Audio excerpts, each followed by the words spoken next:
Now we're going to look at gas exchange in humans. Humans are mammals, and mammals have a typical mammalian respiratory system.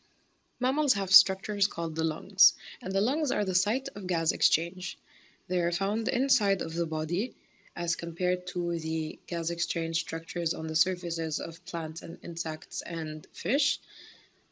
And they're located in the body because the air is not dense enough to support and protect them, and the body would otherwise lose water and dry out.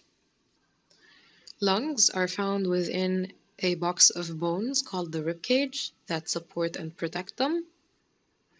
We have muscles between the individual ribs that make up the rib cage.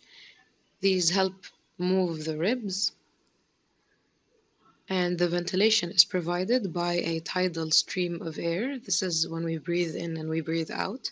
We ventilate these lung structures. So in the mammalian respiratory system, we have the lungs. They are a pair of lobed structures made up of a series of highly branched tubules called bronchioles. And these bronchioles each end in a tiny air sac called an alveolus. So the plural is alveoli.